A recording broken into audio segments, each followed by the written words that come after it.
Hi there, Mark Jabin here, Medical Director for the Haywood County Health Department. Let's talk about this pandemic. In this video, what has become known now about antibody levels, how infection and vaccination affect these, and how protected you may or may not be. So please share this with everyone you care about. So just a quick review. You remember antibodies are part of the first line of defense in the immune system, and they are produced by what are called B cells. And when exposed the first time to something, it takes those B cells about 10 to 14 days to produce antibodies.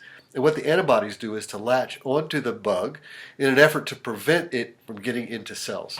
And in the case of SARS-CoV-2, which causes COVID, those antibodies latch onto the spike protein in order to disable the virus.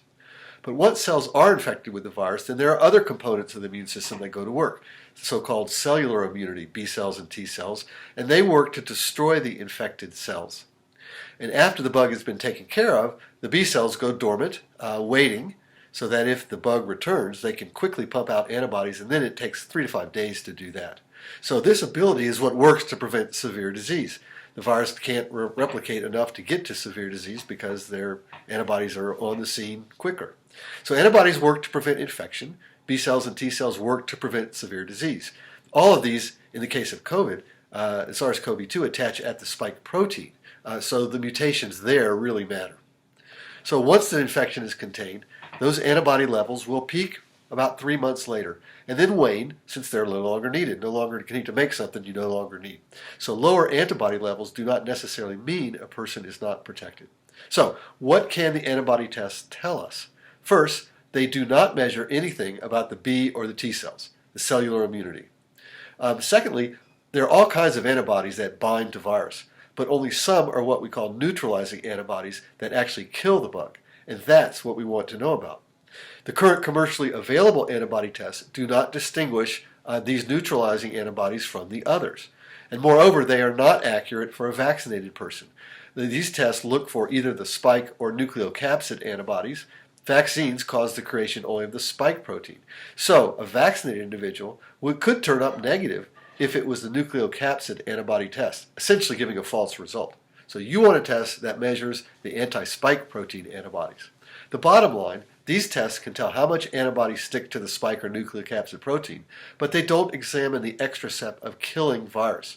Measuring just that is actually a very complex analysis that's only really done in a few places. It's quite expensive as well.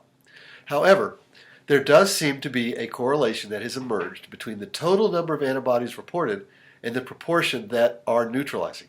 Meaning, the higher the total number, the more neutralizing activity is present. So for the LabCorp test, for instance, one you may have come across, below 250 units per mil, there's very little neutralizing effect. Once you get to 500 to 1,000, there is a direct linear correlation, meaning someone with a higher level is better than someone with a lower. Someone with 2,000 has twice as much neutralizing effect as someone at 1,000. But interestingly, there has yet to be a cutoff determined that represents safe. What you can say is the more, the better. And a protective level not only depends on the number, but it also depends on what a person's exposure risk is. Meaning, if you're at home and you never go out, a lower level may be sufficient to be as safe as you can be, compared with someone who's all out and about around people who you don't know what their immune status is. But there is an estimate, and here is the estimate that you might want to go by. Less than 250 units, not much protection, if any. Between 250 and 500 units per milliliter, and if you have low exposure, that might be okay. Between 500 and 1,000, some exposure risk, or if you're more vulnerable with comorbidities, that may not be enough. Greater than 1,000 and not at high risk, probably you're okay. What is fair to say is a person is more protected at 2,500 than at 1,000.